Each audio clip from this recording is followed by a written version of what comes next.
10 fois où les Simpsons ont prédit le futur. La blessure de Neymar et la victoire de l'Allemagne. En mars 2014, les Simpsons annoncent dans le même épisode à la fois la blessure du joueur vedette de la sélection brésilienne et la victoire finale de l'Allemagne à la Coupe du Monde. Et quelques mois plus tard, leurs prédictions se vérifient exactement. Neymar, la star de l'équipe brésilienne, se blesse d'une manière inattendue pendant les quarts de finale de la Coupe du Monde. Et pour finir, la sélection allemande s'impose en finale face à l'Argentine et remporte la Coupe du Monde 2014. Une machine de vote trafiquée. Dans l'épisode 4 de la saison 20 diffusé en 2008, Homer tente de voter pour Obama, mais la machine de vote l'en empêche et vote systématiquement pour McCain. Machine à voter électronique. Un vote pour McCain, merci. Non, je veux voter pour Obama. 2 votes pour McCain. Hein? Eh ben, il est temps que ça change. 3 votes pour McCain. Non, non, non. 6 votes pour le président McCain. Je voulais juste voter une seule fois pour McCain. Cette machine est truquée. 4 ans plus tard, cette situation a eu lieu pour de vrai. Une machine à voter en Pennsylvanie a dû être remplacée après qu'on ait constaté qu'absolument tous les votes en faveur de Barack Obama étaient à chaque fois systématiquement détournés vers son concurrent direct Mitt Romney. La NSA espionne les Américains.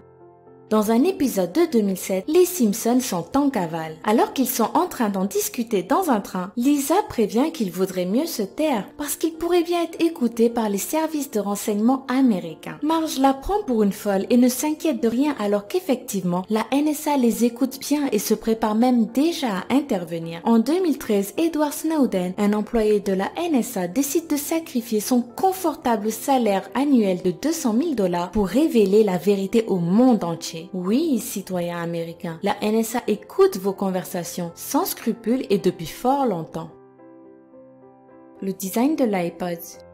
Voici un interphone high-tech que l'on pouvait retrouver dans un épisode des Simpsons diffusé en 1996. La forme ne vous dit rien? Regardez encore. Oui, il ressemble bien d'une façon saisissante à la première génération de l'iPod. Pourtant, cet iPod ne sera disponible qu'en 2001, 5 ans plus tard. Étonnant, non? Mais bon, en tous les cas, impossible de savoir si la série a véritablement prédit cette invention ou si ceux qui l'ont conçue n'ont pas tout simplement trouvé l'idée du design en regardant les Simpsons comme tout le monde. Un haut responsable de la FIFA se fait arrêter. En mars 2014, lors du 16e épisode de la 25e saison des Simpsons, le vice-président de la Fédération internationale de football est arrêté au beau milieu du salon des Simpsons. Il est menotté et accusé de corruption. Le 27 mai 2015, Jeffrey Webb, le vice-président de la FIFA, est arrêté en même temps qu'une dizaine d'autres hauts responsables de la fédération, accusés de corruption et soupçonnés de blanchiment d'argent. Un duo de magiciens allemands attaqué par un tigre. Le 3 octobre 2003, 2 illusionnistes allemands jouent leur spectacle habituel dans une salle d'un hôtel de Las Vegas. Soudain, l'un d'entre eux est attaqué par un tigre. Il passera plusieurs mois à lutter pour survivre. C'est là que de fervents fans des Simpsons, choqués, ressortent l'épisode 10 de la saison 5. Un épisode où, comme par hasard, un flamboyant duo d'illusionnistes allemands sont aussi attaqués par un tigre alors qu'ils se produisent sur scène. Mais ce n'est pas tout. Le plus étonnant, c'est que dans les 2 cas, les tigres incriminés sont des tigres blancs. Une rare sous-espèce du tigre du Bengale aux yeux magnifiquement bleus. Communiquer avec une montre connectée. Si aujourd'hui il nous paraît tout à fait normal de pouvoir réaliser des appels visio avec notre téléphone, vous vous doutez bien qu'en 1995, ce genre de technologie n'existait pas encore. Pourtant, dans l'épisode 19 de la saison 6 des Simpsons, ce moyen de communication existe bel et bien. Et ce n'est pas tout. Dans le même épisode, on voit également le prétendu futur mari de Lisa communiquer avec sa montre. Et devinez quoi, en 2013 sort la Samsung Galaxy Gear, une montre connectée qui permet même de téléphoner. Le drapeau de l'opposition syrienne. Il existe une théorie du complot particulièrement répandue dans certains médias égyptiens qui dit que les États-Unis avaient prémédité l'explosion de la Syrie. Et devinez sur quoi il s'appuie? Sur un épisode des Simpsons, bien entendu. En fait, lors d'un épisode diffusé en 2001, on peut voir Bart reconverti en pilote de chasse bombarder un pays du Moyen-Orient non précisé. Sur la Jeep à côté de laquelle se trouvent les victimes, le drapeau que l'opposition syrienne adoptera une décennie plus tard. Hallucinant, non? Rendez-vous bien compte, lorsque cet épisode est diffusé aux États-Unis, personne ne peut imaginer que 10 ans plus tard, une opposition syrienne existerait, et encore moins présager des couleurs du drapeau que cette opposition déciderait de choisir.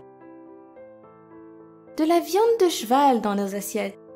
Les Simpsons auraient-ils prédit avant tout le monde le scandale de la viande de cheval? Pour certains fans, c'est évident lorsque l'on regarde un épisode de la série diffusé en 1994. Dans cet épisode, on peut voir Doris, la dame de la cantine de Springfield, se servir sans scrupule dans un tonneau rempli de viande de cheval pour faire le dîner des enfants de l'école. Et ben, presque 20 ans plus tard, une partie de l'Europe est secouée par un scandale sans précédent. Spanghero, une société pas vraiment à cheval sur les principes, remplace systématiquement la viande bovine de ses plats cuisinés par de la viande chevaline. Et bien sûr, dans les deux cas, le consommateur est comme toujours le dernier mis au courant.